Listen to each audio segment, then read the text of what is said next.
Igitabo cy'Abacamanza. Ibuka ko nyuma y'aho Yosuwa yayoboye imiryango y'Abisiraheli bakinjira mu gihugu cy'isezerano, yabatongereye kwitondera isezerano bagiranye n'Imana bumvira ibibwirizwa n'amategeko ya Mose. Kandi nibabigenza batyo, bazereka andi mahanga yose uko Imana iri. Nuko rero, igitabo cy'Abacamanza gitangirana n'urupfu rwa Yosuwa, kandi mu by'ukuri urebye, kivuga inkuru y'uburyo Abisiraheli bananiwe rwose.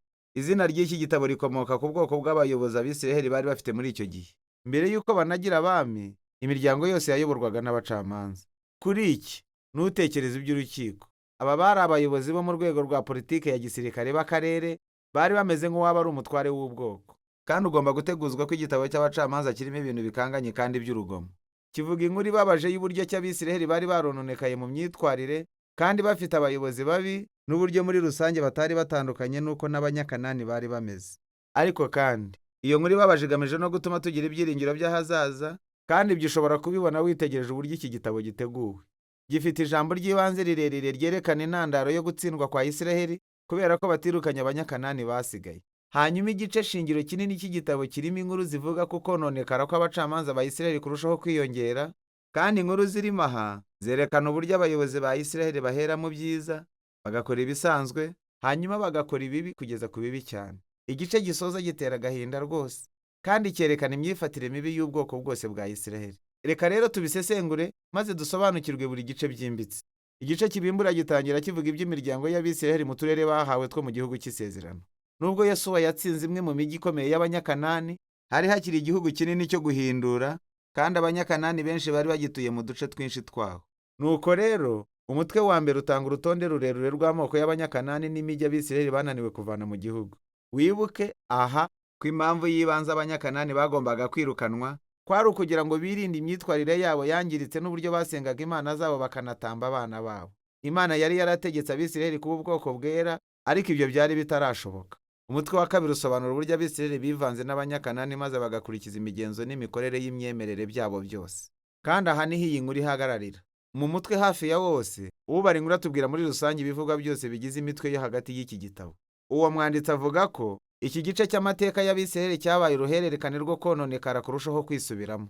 Abisiraheli bahindutse nk'Abanyakanani, nuko noneho baje gucumura ku Mana. Bityo, Imana igatuma batsindwa n'Abanyakanani kandi bakabakandamiza, byatinda Abisiraheli bagasobanukirwa ko imyifatire yabo idakwiriye maze bakihana. Nuko noneho, Imana ikabahagurukiriza umucunguzi, umucamanza uturutse mu Bisiraheli, akanesha umwanzi maze agatuma habaho igihe cy'amahoro.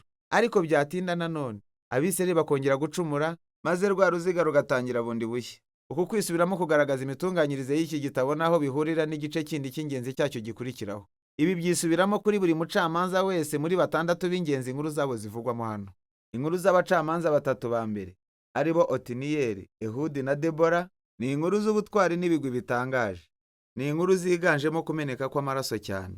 Yaba umucamanza ubwe cyangwa abantu bamufasha, batsinda abanzi babo maze bagatabara ubwoko bw'Abisiraheli. Inkuru z'abacamanza batatu bakurikiraho ni ndende kandi zibanda ku ntege nke mu myitwarire y'abacamanza igenda irushaho kuba mibi. Gideyoni atangira neza cyane. Ni umugabo w'umunyabwoba, ariko amaherezo akaza kwiringira ko Imana ishobora gukiza Abisiraheli binyuze muri we. Uko niko yatsinze ingabo nyinshi cyane z'Abamidiyani ari kumwe n'abagabo 300 gusa, bari bitwaje imuri n'ibibindi.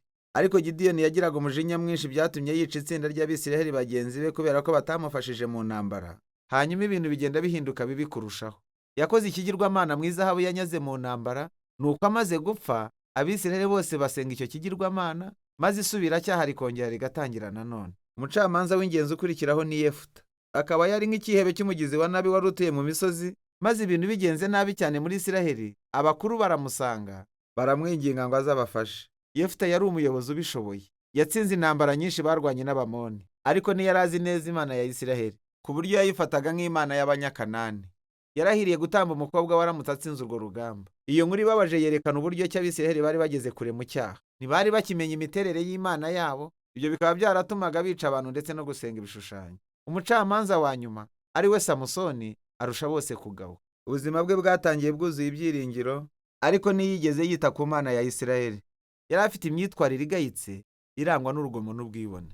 Yanesheje Abafilisiti insinzi z'ubugome zikomeye, ariko abikora bishyize ubunyangamugayo bwe mu kaga, maze ubuzima bwe burangira akoze iby'urugomo yishemo abantu benshi cyane. Dore icyitonderwa. Mu gice kinini cy'iki gitabo uzasangamo insanganyamatsiko yisubiramo. Mu bihe bikomeye Umwuka w'Imana yahaga buri wese muri abo bacamanza imbaraga zo gukora ibyo bikorwa bikomeye byo gutabara abantu. Ariko kandi, kuba Imana yarakoreshaga abantu b'abanyangeso zidahwitse ntibivuze ko yemeranyaga n'ibyemezo byabo byose cyangwa se bimwe muri byo. Imana yita, mbere ya byose, ku gukiza ubwoko bwayo, kandi abo yakoresheje n'abo bayobozi batari inyangamugayo ni uko irengera abantu. Iki gice cyose kigamije kugaragaza uburyo ibintu byarushijeho kuzamba. Ntiwashoboraga gutandukanya Abisiraheli n'Abanyakanani, kandi abo ni abayobozi gusa. Igice cya nyuma cyerekana ko Abisiraheli bose nk'ishyanga baguye bararambarara. Aha hari inkuru ebyiri zibabaje, gusa si iz'abantu bafite imitima yoroshye. Zubakiye kuri uyu murongo w'ingenzi ugarukwaho inshuro enye igitabo kijya gusoza. Muri iyo minsi Abisiraheli nta mwami bari bafite, umuntu wese yakoraga ibyo abona ko ari byo bikwiriye. Inkuru ya mbere ivuga iby'Umwisiraheli witwaga Mika, wubakiye ikigirwamana ingoro, maze isahurwa n'ingabo zoherejwe n'abo mu muryango wa Dani. Baraje, biba ibintu byose, hanyuma bajya gutwika umujyi wa Layishi wari utuje, bica abaturage bawo bose. Ni inkuru iteye ubwoba. Iyo Abisiraheli bibagirwaga Imana yabo, byatumaga hategeka inkota. Inkuru ya nyuma yo muri icyo gitabo ni mbi kuruta. Ni inkuru iteye ubwoba ivuga iby'ihohotera rishingiye ku gitsina n'urugomo, iyo byose bikarangira habayeho intambara ya mbere y'abenegihugu ubwabo muri Isiraheli. Biteye agahinda cyane. Kandi icyo nicyo bishatse kuvuga. Izi nkuru zandikiwe kutubera akabarore. Abisiraheli ubwabo biteze umutego barimbura nk'ingaruka yo gutera umugongo Imana ibakunda kandi yabakuye mu bubata muri Egiputa. Ubu nabwo nanone Abisiraheli bakeneye kongera gukizwa, bagakizwa bo ubwabo. Ikintu cyonyine gitanga icyizere muri iyi nkuru iboneka muri uwo murongo usubirwamo mu gice cya nyuma cy'iki gitabo. Mu by'ukuri niyo nteruro ya nyuma y'iyo nkuru. Abisiraheli nta mwami bari bafite, bityo kikaba gishyizeho irangashingiro ry'ibitabo bikurikira bitubwira inkomoko y'umuryango w'umwami Dawidi mu gitabo cya Rusi, ndetse n'inkomoko y'ubwami ubwabwo muri Isiraheli mu gitabo cya mbere cya Samweli. Ariko inkuru y'abacamanza ifite umumaro kubera ko iteye agahinda. Ni ibisobanuro byuzuye ishavu riterwa n'ibibi bya muntu, kandi hejuru ya byose cyerekana ko ubuntu bw'Imana bukenewe kugira ngo yohereze umwami uzakiza ubwoko bwayo. Icyo kikaba ari cyo gitabo cy'abacamanza.